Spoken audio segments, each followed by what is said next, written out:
we're on? We're on. Awesome. Okay, I want to thank you all for coming to our first episode of Young Wildlife Photographer Photo Chat. I'm a co-host, one of the hosts. I'll just call it one of the hosts. My name is Martin Culpepper. I'm 17 years old. I'm based in northern Massachusetts, and I'm mainly focused on owls and predatory mammals. But as long as it's wild and moving, I'll shoot it. Our second host is Hi, I'm Alex. I'm from northeastern Ohio and I'm 13 years old. I shoot any bird, but I mainly focus on passerine. good stuff. Now, our intro is going to be a little longer than usual, mainly because this is our first episode, right? And obviously, me and Alex are the guys on the screen. We're going to be talking, but a huge group of people helped us put this together. It would have been impossible without them. Here are their names and their Instagrams on the screen. Go make sure to give them a follow. Check out their work. All respectably awesome wildlife photographers, right? I want to give a special thanks to Felix. He's our tech guy. He's really helping us put this all together. He's recording, he's editing, and we're hoping to get him on for an episode about gear here pretty soon. Here's his name and his Instagram. And our guest of honor today is Ilai Porat. Now, a big special thanks goes to him. He was basically our unofficial director. He really helped us put this whole thing together. He helped us with the scheduling. He was there with the Google Docs. He was there on all the chats. I mean, would have been literally impossible without him. So thank you. Now, Ilai is 15 years old. He's based in Maryland. He's originally from Israel, and he's been shooting for about a year or so, give or take, roughly, right? Awesome. Yeah, so I'll just jump into it, right? Now, COVID is going down, right? Cases are going up, quarantines are starting again. You can't get anywhere, and if you're brave enough to get on a plane, tickets have just gone through the roof, right? So how is that going? Like, how is that affecting your little shindig you've got going on? All right. So yeah, all right. You guys, thanks for having me. Super excited. This is the first episode. Again, for anyone who's watching this, you can just follow our Instagram, which is Young Wildlife Photographers Photo Chat. So it's YWPPC. So you know what I'm gonna say now? I think it's actually true for most of the photographers, especially the young ones out there. But ever since COVID started, I've been feeling like I can get more into photography and birding. I feel like it's actually easier for me because I have more free time and I'm staying at home all day. I mean, I still have a virtual school, so Yeah. I can do a lot of backyard birding. I can go places really close to me. I live in a suburban neighborhood, so a lot of birds here. And yeah, I just had more time to focus on photography and birding and developing my style, getting better photos, improving my photos like from last year, like let's say like last spring. I had my old gear. I mean, I upgraded my gear, but gear doesn't really matter, as we're gonna talk about later. But yeah, just spending more time on it, really. Awesome. All right, so That's you live great. in a suburban neighborhood. Is there a specific place near you that you like to go, check out all the time, look at the birds there, and take photos? Well, for the for obvious purposes, I'm not going to share any exact locations, but the DMV area, it's historically been known for raptors and hawks, especially red-tailed hawks, are Nice. pretty common around here. Like I see one about like once a week. I try to go birding every day and go photographing at least something. So yeah, that's cool. And I have a pond pretty close to my home. I can walk. It's like 5 minutes from me. And usually there's only mallards and Canada geese there, but every once in a while something pretty unexpected is gonna pop out there. So like let's say back in like June there was a black crowned night heron there and a green heron, and one day in April there was a wood duck hen. So Nice.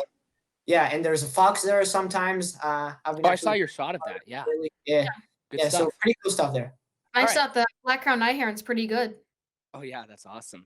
So we all have like a favorite place, not like around us, but that we want to go to. Mine is personally Yellowstone, right? So let's say, for example, let's say you just won the lottery. You got like $250 million. Gear wasn't a problem, travel wasn't a problem. Where would you go right now? Like Well, dream place. obviously, as you say, Yellowstone is a great place. I've already been there. In August, I really want to go back in winter though. I heard You it's got much. to. I went there, yeah. Yeah, but my dream place. Obviously, I have so many, but right now I really want to go to Alaska, and I'm actually planning a trip there right now in August. So hopefully, if COVID allows, then I might actually go up there. But it's so wild, and the nature and the birds and the mammals and everything there, and like there's so much land and so much space, and it's so wild, and the nature there, and it's just amazing for me. Yeah. I mean, if COVID allows, you got to get up there. I went up there in the summer of 2018. One of the best trips I've ever taken. And we'll talk specific locations after the chat. But yeah, you definitely a good choice. And, on the polar opposite, what's a bird that you've seen here that sparked your interest in birds and really got you interested in not photography, but just in birds in particular? Yeah, well, actually, my spark bird, it's actually the same bird that kind of got me. Well, I mean, the definition of a spark bird is what is the thing that got you into birding, but it's also really got me more into photography.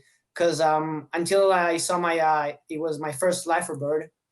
So the lifer birds are the new birds that you see. Yeah. And so actually, it's a pretty cool story. So it was back in last November. It was one day I went to DC with my family. I still had my old gear, my 70 to 300 millimeter lens, and it was still fall. There's still beautiful trees with beautiful colors like orange, red, all the beautiful colors we get here. Yeah, and I was just gonna shoot some of the monuments like the Lincoln Memorial. It's pretty cool in the fall. So, I wasn't really into birding back then or photography. I mean, I just had a camera, and then everything I saw, I was like, okay, let's take a photo. Yeah, I got cool. you. Yeah, so we just parked, and I got out of the car, and then just a beautiful, really pretty big blue bird just landed right in front of me, and I was amazed. And I pointed my camera and I took a shot, and it was great scenery with the orange leaves behind. I mean, it was a great background. Obviously, now that I revisit it, it's obviously pretty bad, but we get better over time. I feel you. Yeah. And I actually so after I took these shots, I was like, wow, this is a really cool bird. Like, why is it here in DC in the middle of the city? So I started asking a few people, and nobody knew anything. And then I found out about the birding community and Instagram and Audubon and all stuff like that. And then I found out it was a blue jay, and I was surprised, and I was happy to learn that blue jays are actually very common in the eastern United States throughout the winter as well, and you can attract them to your backyard using peanuts. And I actually bought some peanuts from outside, and blue jays actually came and got the peanuts. So yeah, I was pretty happy. And then after seeing this blue jay, I was like, man, birds are really cool.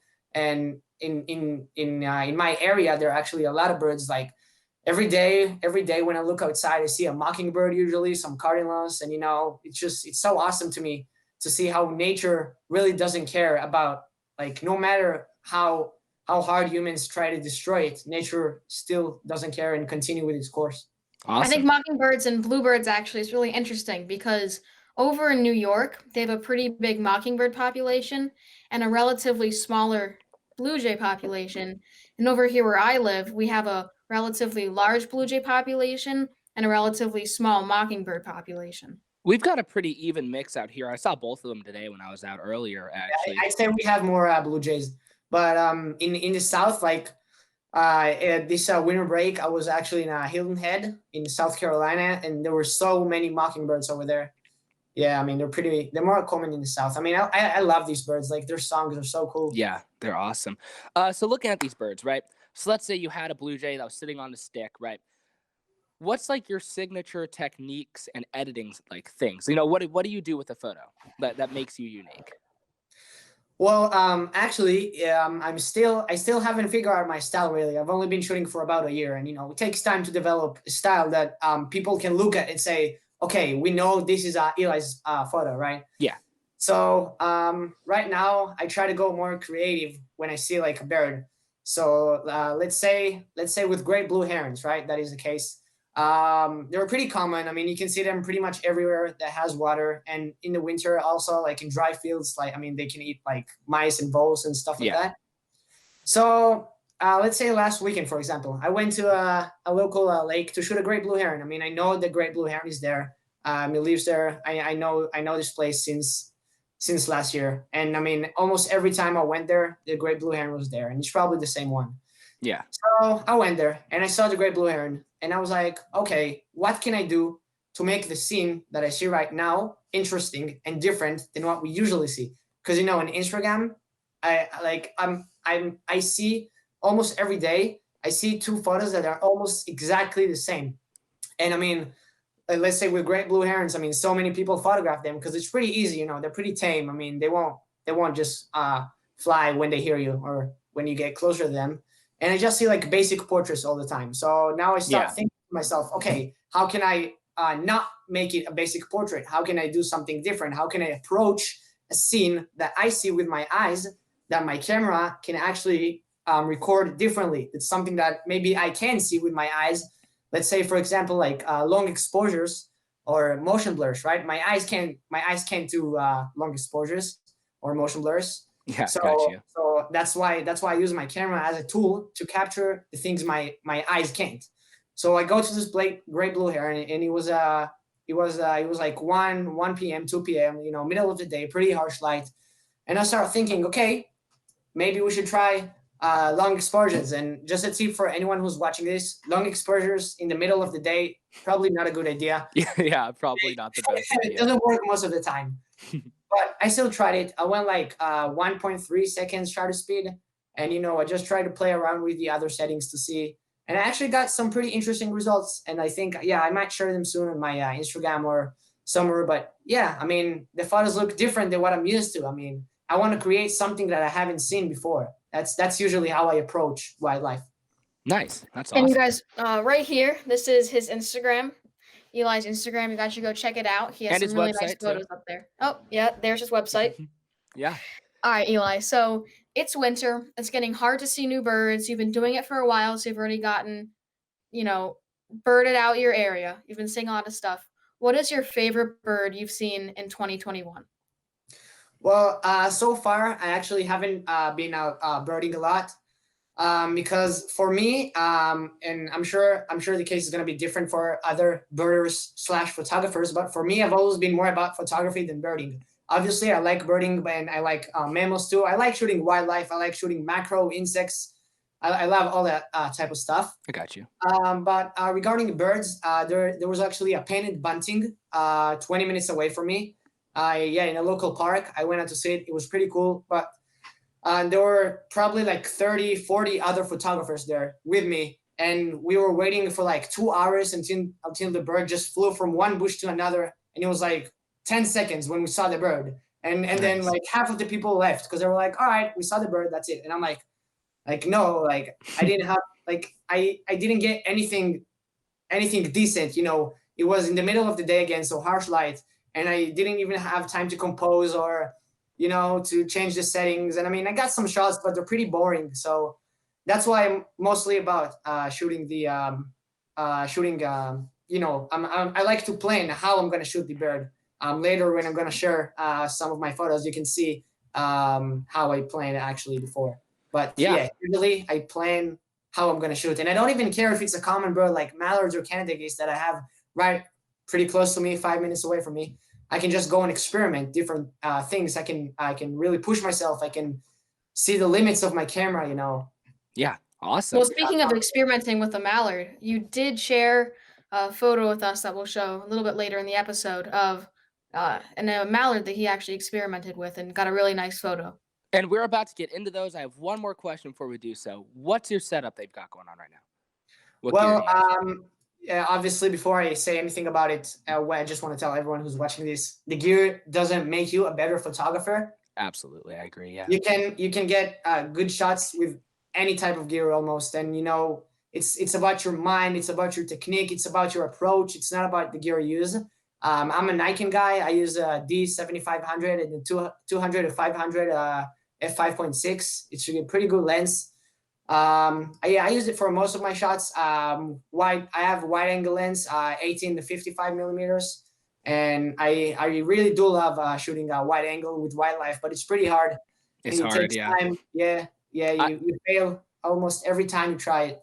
I've only got one wide angle shot that I was happy with. I got a bear up in Alaska wide angle with the reflection and everything. Felix can put that up after we're done recording. But yeah, also, looking at what you're saying, I have a story about gear not making you a good photographer, right? So I was photographing a long-eared owl back in the winter of 2017 that I found. I'm sitting there and I'm shooting Nikon D5100, Sigma 150 to 500 f5.6, right? Which is a decent setup. Yeah, It's pretty not decent. terrible, not terrible at all, right? But I'm sitting there, I'm shooting it, and I had people like next to me and stuff with $10,000 kits. They didn't know how to use them. They couldn't get a properly exposed or sharp shot of the owl, right? And I was getting shots I was really happy with. It was my first time really getting a good shot of a long eared. But these people, I mean, their kits were like 10 times more expensive than mine. They didn't know how to use them. And sure, I mean, better gear can help, right? But it's your skill in the end that really gets the shot or not. Yep, and the technique and the approach, definitely agree with every word you said. Awesome. The Alex, what's your setup you got going on? All right. Well, I got a Sony A6400 with a 375 to 350 millimeter. So APS-C, and all you have to know is I get the equivalent of 525 millimeters. Nice. I have another really good story about how your gear does not make a difference. I'm going to put up a photo on the screen right now. It is of a sandhill crane. So this is one that I got in November. Nice. And I got down, got my boots muddy, and I took this shot, and I was really happy with it. So I took this one with my camera and lens, which I think adds up to about $2,000. Pretty good.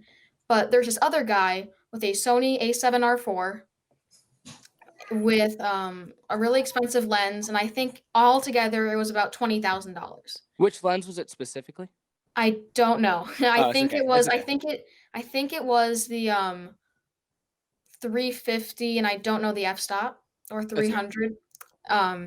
Anyway, I was taking a picture of the sandhill crane a few months later, but he was taking a photo of this. This is about the photo he got. What you guys have to know is that he's not eye level with a sandhill crane. If you're listening on a podcast, it's harsh lighting, it's backlit, and it's flapping its wings, but it's all around not a good photo. Basically, your gear, no matter what kind of gear you have, this is not ever going to be a good photo. It's never going to come out to be as good as the last one. So you really have to think about composition and lighting and just trying to get the best shot, and that's what matters. You can at the moment. Yeah, definitely. Oh, I think that's it for questions. I think we're gonna dive into the shots now, right? All right, guys. So I'm pulling up. If you guys are listening on a podcast right now, I'm pulling up the photo, and it is a mallard. It's a Drake mallard in the top left of the frame. It's pretty dark and moody, and it's snowing very heavily. The focus is on the snow, so the mallard's blurry in the background. Really nice shot. Take it away, Eli.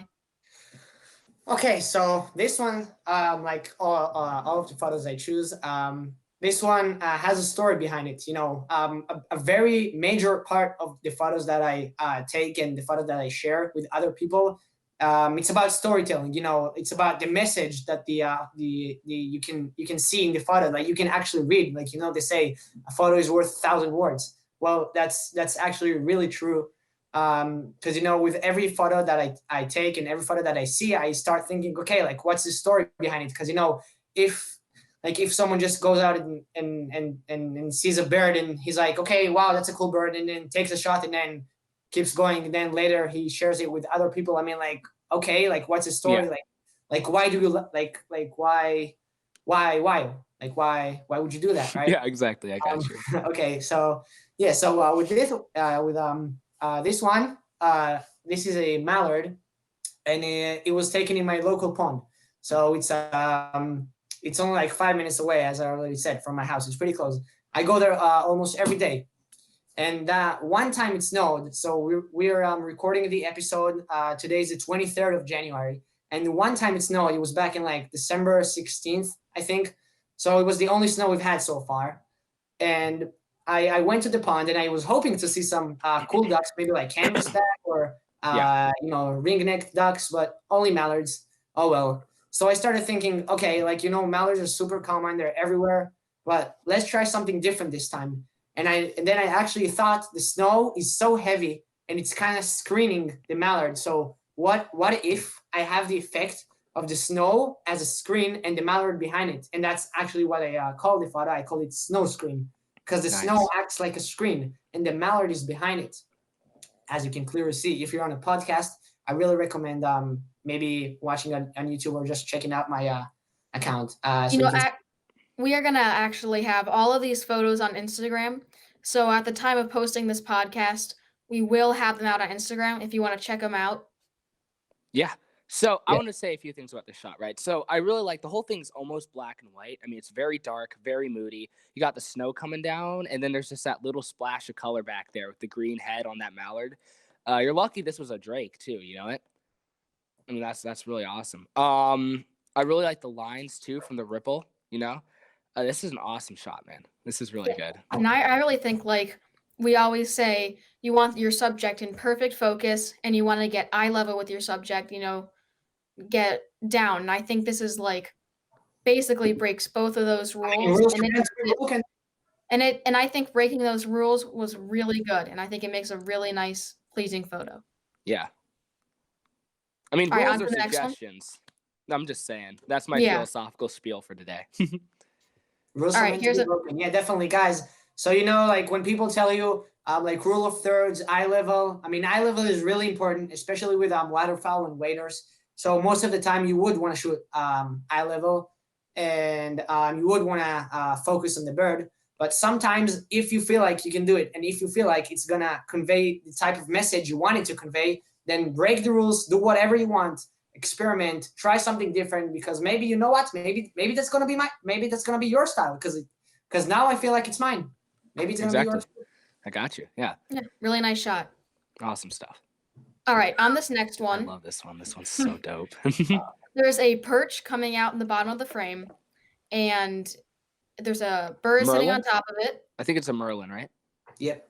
Next. Merlin, and some, I think, doves flying in the background. These are crows, I believe. Oh, crows flying in the crows. background, and it's completely silhouetted with a really nice purple, pink, and orangey background. Yeah. So actually, this is a pretty funny one, because that's the first time I've ever seen a Merlin. And usually with new birds you see, like your lifer birds, you want to just get the ID shot to make sure it's actually the lifer. Yeah. And usually it's like a crappy ID shot, like it's like behind some stakes or like way up in trees or like super far away from you. And this was actually one of the first shots I ever got of a Merlin, so I was pretty proud of myself. Yeah, so I actually took my friend out birding. He was in a local park, and that was her first bird ever. So also pretty cool for her. I mean, Merlin is a first live bird. That's a solid bird. That's a solid bird. Yeah, Yeah. I only that's seen it awesome. 2 times. And so yeah, it was a beautiful sunset, and the Merlin was there, and then some crows came in, and I was like, man, that's a gorgeous scene, and I gotta try some small in frame. Usually when you see a bird, like the first thing you want to do is zoom in all the way to get all the details, and just to get everything as clean as possible. And then later, usually like after you got your first few shots, then you start zooming out. Then you start thinking, okay, how can I compose the scene more nicely? How can I include some of the environment, if it's a good environment? Let's say in this case, the sunset. How can I make it more appealing to the eye? Like you see the color palette, like the purplish tones, I guess. How they fade. Gotcha. Yeah, so I immediately started thinking, like, instead of just shooting it like type portrait, like only get the post and the Merlin itself, I just zoomed out, and this was taken at 200 millimeters, right? So just to get a really nice scene, and I'm very harsh on myself usually when I take photos. I don't like almost like any of the photos that I share, but some of them actually turn out to be good every once in a while. You got some really good ones, dude. Yeah. Yeah. And I was just thinking that suns. Oh, sorry. Oh, sorry. I was saying the things that stick out, right, at first is really the color, right? I mean, for people just listening, you got some light pink on the bottom. It goes into a really nice bright orange, and then to a red, and then to a dark purple. The post and the bird are put perfectly in the bottom third. It's just sitting there to the left, and then you got the crows in the background. I mean, it's just very striking, and your focus goes right to the Merlin, but the background, it looks awesome. And then you start to notice the crows and stuff. This is really good. It just is awesome. So, yeah. All right, check out the next one. All right, so the next one is a yellow butterfly with its. This is wings. I think it's a swallowtail, right? Oh, swallow. Yeah. This is like an eastern tiger or something, swallowtail. Yeah, I guess. Nice. with its wings partway out, and he got eye level with it. Beautiful yellow butterfly. Take it away, Eli. Okay, so this one it's also taken in my local pond. I mean, it was taken back in like July, I think, or August. So my pond has some gems every once in a while. Mhm. And this one I actually call it the dancing butterfly because if you can see, it has like small things that almost look like hands, and they're to the side like this, and it almost looks like he's dancing. Like Yeah. you see with the tail, like with the tail, it looks like the swallow, right? And then he looks like dancing, right? And the I pose got like it's tilted, it's not just perpendicular to the ground. And I was able to incorporate some of that nice foreground. I mean, it kind of blocks the butterfly, but I mean, the photo was pretty drab without it, so I just recomposed Yeah. it with the grass. Yeah, it's a pretty cool one. Totally unexpected. Totally just like 3 minutes, and then it flew away, and I came out with results I was pretty happy with. Nice. Yeah. I mean, insects are always something that is unique. I've only got one insect up on my page. It's a dragonfly that I got in flight, but the foreground on this is really nice. You got the green in there. Like you were saying, I think that really adds to the photo, and I like how it's just the ground near it. It slowly goes out of focus into the background. You can see it since you're on eye level with it. And then I love how part of its wings are in focus. You just watch the rest of them go out of focus. You get what I'm saying? Yeah. This was also taken with my 200 or 500 millimeters. It's not the best macro lens ever, but you could do some decent stuff with it. Wait, did you say 200 to 500 Yep. macro? Oh, No, okay. I'm saying it's not good for Yeah. macro, but you can. Yeah. How close were you to this guy? I was pretty close. I believe it was taken at 200 millimeters. Yeah, Alright. I was pretty Nice. close. Yeah, that's awesome, bro. I mean, that's really good. Yeah, I need to do more bugs. I mean, I think I need to get more into it, but Yeah, me Yeah, too. I have I have a monarch shot, but that's really about it for bugs. yeah, I have a same. few butterflies. Focus on birds, and I never find the time to focus on like mammals or insects, and I'm it's going just for a fox tomorrow. Speaking of mammals, yeah. Oh, all right. nice. Well, I think a Thank you. major problem is that birds are kind of there and they're easy to see, easy to notice, and mammals I feel are a lot more secretive. They take a lot more work, I also definitely. feel like mammals are harder to compose your shots, like because they take up so much space. And Yeah. with birds, it's pretty easy. I mean, you can do small in frame with birds pretty easily. With Mhm. mammals, it's gonna be a little harder. A And little bit more difficult, yeah. Yeah, I find myself trying to take a photo of a deer, trying to get that nice blurry background, and it never works out. Yeah, they're something else. They're a little difficult. So I think you got a few more shots left, right? Yep. Nice. All right, so this next one, my favorite one, really 100%. nice shot. It's a hummingbird, pretty large in frame. It's got some russet on the belly, really nice screen on the back, and it's on a twisty branch with just a smooth, creamy green background. Just an absolutely amazing shot. Well, yeah, thank you guys. So this one, it's the story of the unexpected. It was taken in Estes Park in Colorado. It was pretty close to the Rocky Mountain National Park. And the national park has so much wildlife. I mean, Clark's Nutcrackers. There's one place where you literally lay out your hand like this, and they just come and land on it. And there are Canada jays and Stellos jays, and I mean elk, and I even saw some pretty cool birds over there. Yeah, and then this one. So I was actually going down to get lunch in Estes Park, and then I happened to find myself in this small public garden, and it was really small, and it was in a very urban spot. And then I just saw some dragonflies flying around, and I was like, "Oh, cool, dragonflies!" And when I got closer, I actually started to notice like how they acted differently than dragonflies, and I found out they were hummingbirds. Those are some big Here in dragonflies. Maryland,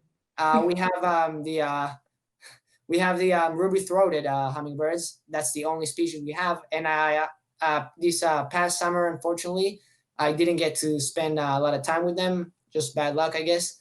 But when I started photographing this particular hummingbird, I actually noticed a pretty good strategy how to get close to it. So there were like 6 or 7 hummingbirds there in this small space, and it was really small. It was like about the size of my room.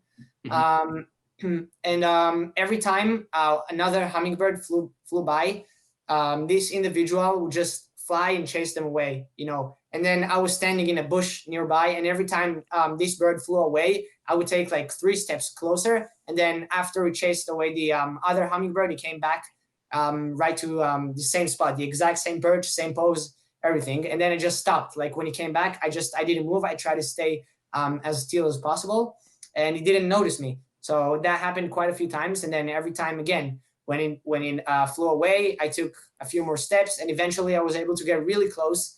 I had to use my 70 to 300 millimeter lens for this. I actually took it on 70 millimeters because I was able to get so close. Wow. And the green background you can see is actually grass.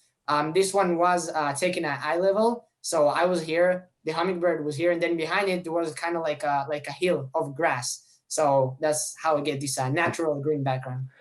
Yeah, so the background is the big thing here. I mean, this is probably my favorite shot from you, either between this one or that other Hummer that you have up on your page with the flowers in the back. I mean, first off, the perch is really unique. I saw one of these sticks out when I was out today looking for sawwets. I saw one of these things, a little twirly stick. But yeah, I mean, it's super unique. I haven't seen this really in a shot before, especially with the hummingbird. Looking at, Alex zooming in on that.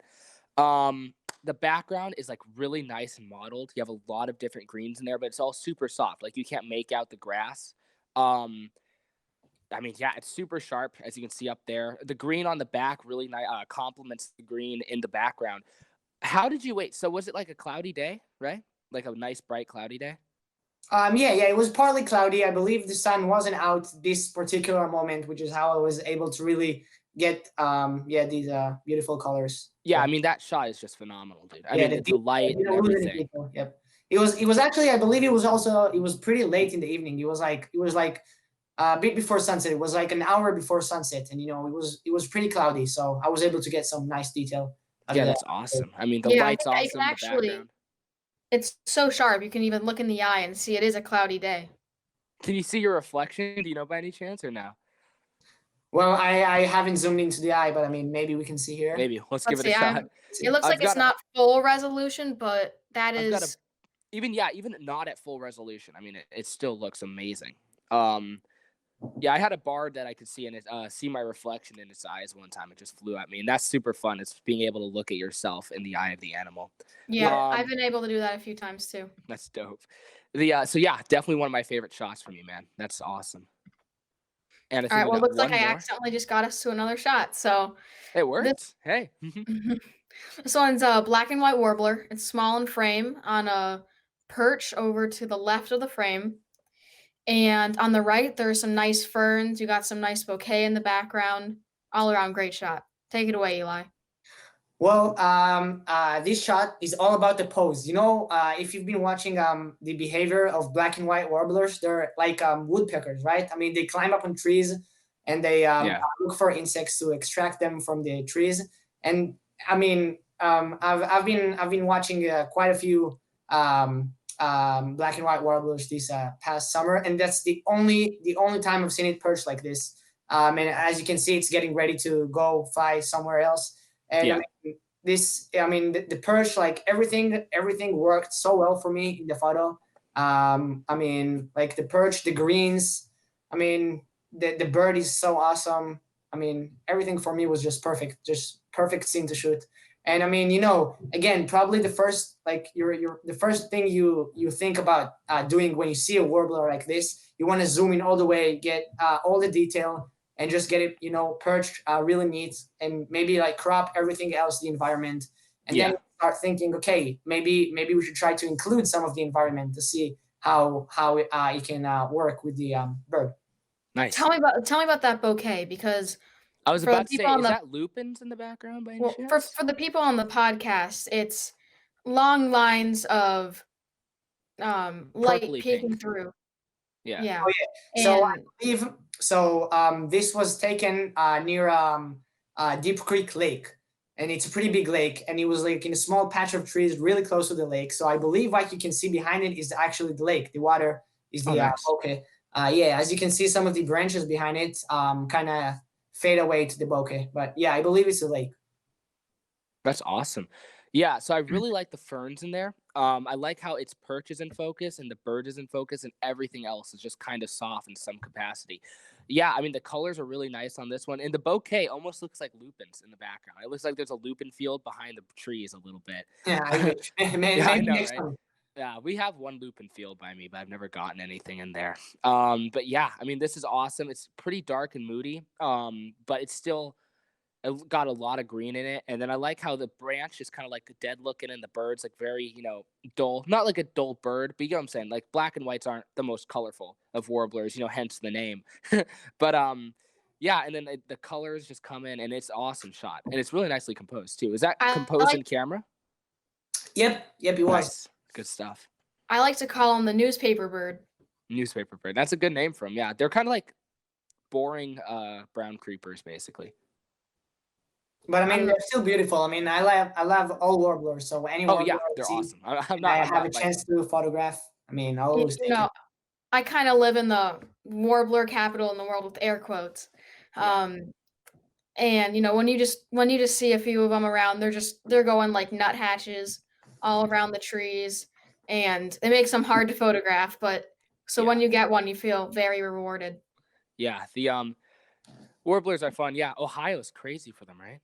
That's Yeah. nuts. Yeah, that's awesome. Yeah. Well, nice, good stuff, man. That was really good. My favorite. Wait, Alex, which one's your favorite out of all this? Favorite warbler? Oh, I'm thinking favorite out of his shots. Oh, out of his shots. Well, I gotta say that hummingbird is just incredible. Like I really Yeah. like that hummingbird. Yeah, I'm thinking either the hummingbird or the merlin. It's kind of a toss up between the merlin had some nice colors, but that hummingbird, I mean, it was just in focus with that background. It was just nuts. It was just crazy. So I think number 2 for me is actually the either the black and white warbler or the mallard. Oh, the mallard's nice too. I like them. Yeah, the mallard's pretty dope as well. Yeah, thank you guys, appreciate it. No problem, Yeah.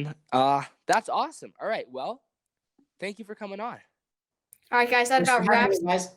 Yeah, Oh. that about wraps it up here today on the Young Wildlife Photographers Photo Chat with your hosts, me and Martin. Cue the music.